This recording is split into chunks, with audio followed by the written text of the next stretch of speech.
The struggle in Afghanistan has been in the spotlight recently, with the ousting of the Democratic Afghan Republic in favour of a Taliban-led regime.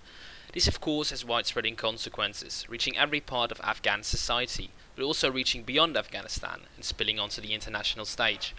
Western countries were, for example, struggling with the evacuation of their ambassadors and military personnel out of Afghanistan.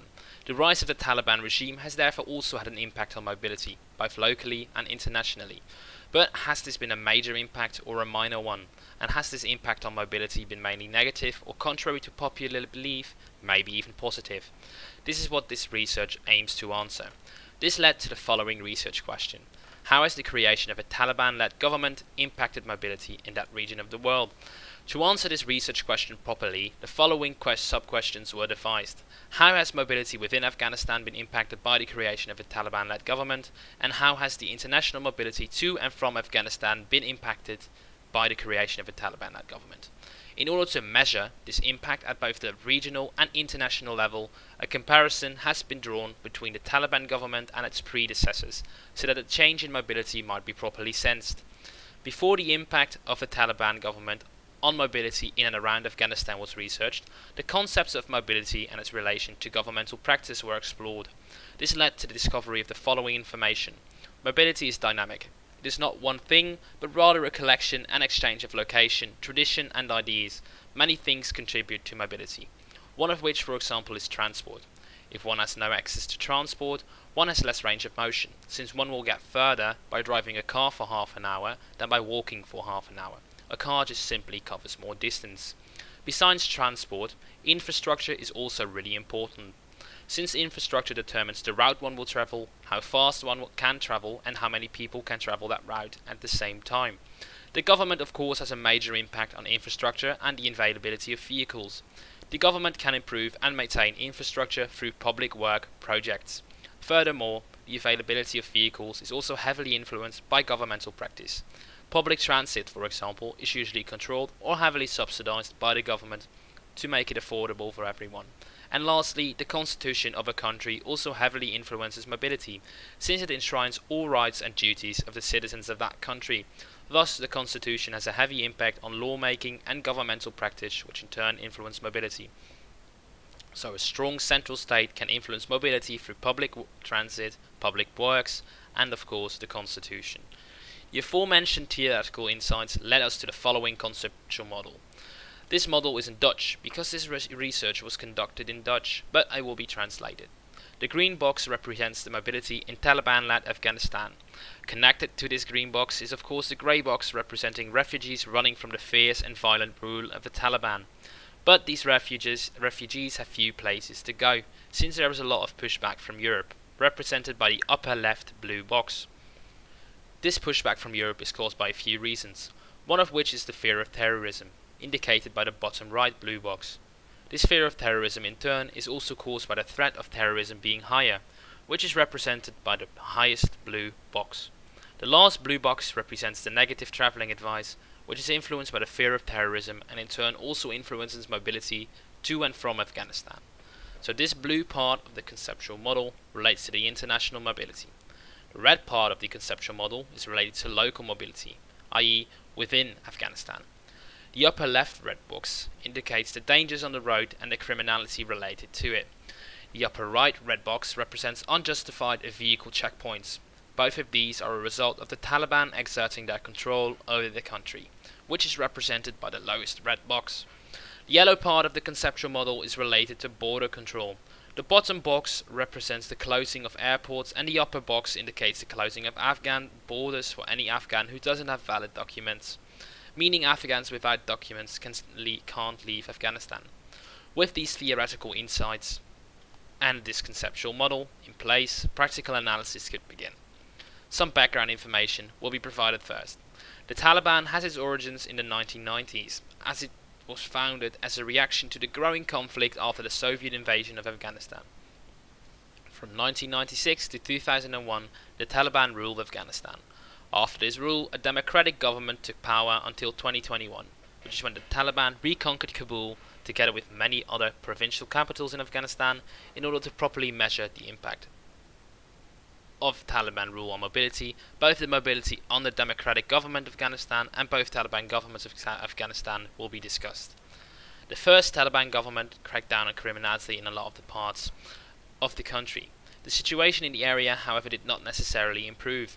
Working women were, for example, banned from the streets, and girls were no longer allowed to go to school. Their freedoms and mobility thus severely diminished.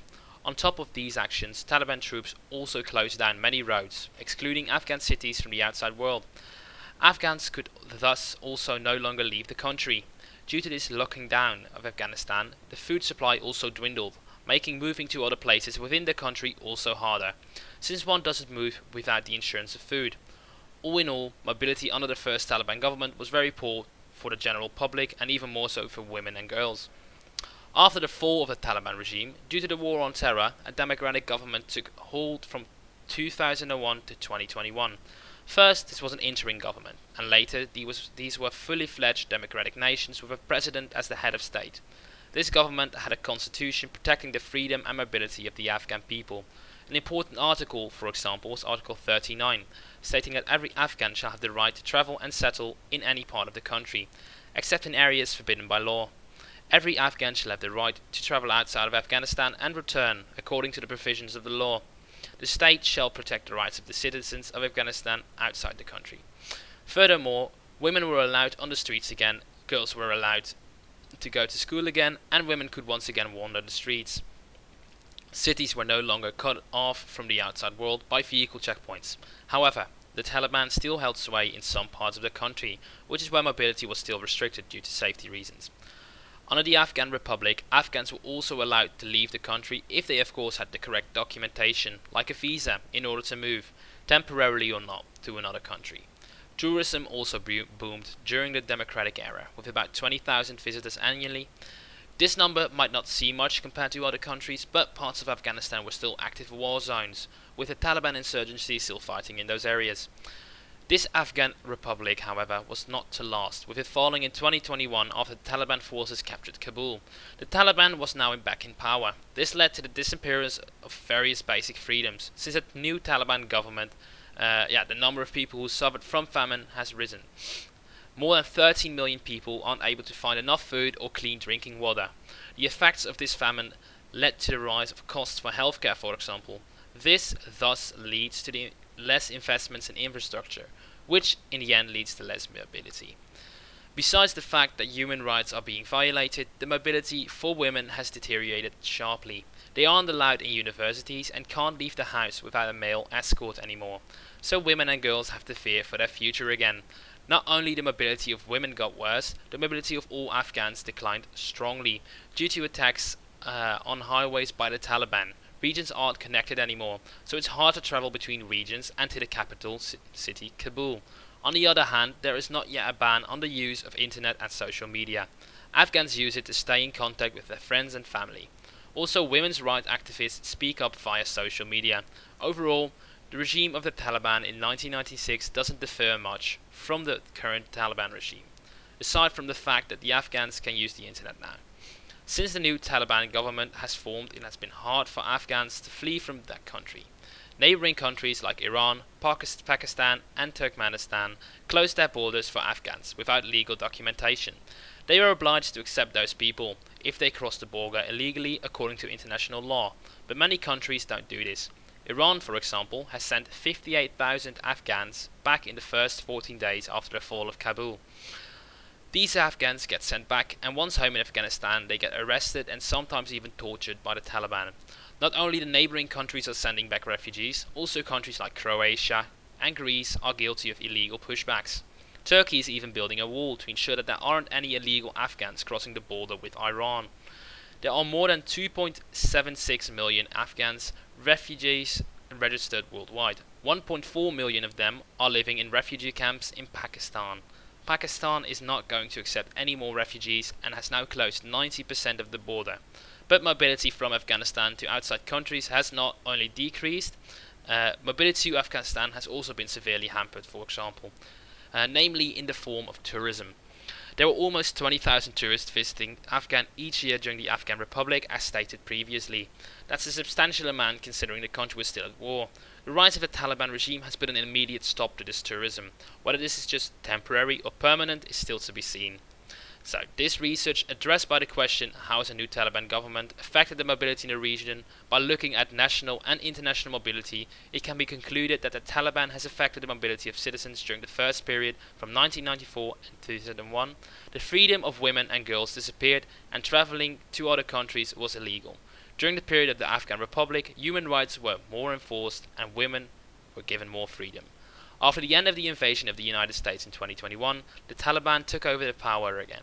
The rights of women and girls disappeared again, and so they are no longer allowed to go to school and go out. The Taliban attacked major highways, so travel between regions and to the capital is no longer possible. So there is not a big difference between now and 20 years ago, because of these very bad circumstances. Also, a lot of citizens are fleeing the countries to neighboring countries, for example, like Pakistan. But these have closed their borders, and refugees are no longer allowed to enter those countries. They will usually be sent back. All in all, the mobility in Afghanistan is affected by the emergence of the new Taliban government, both locally and internationally, in a very negative manner.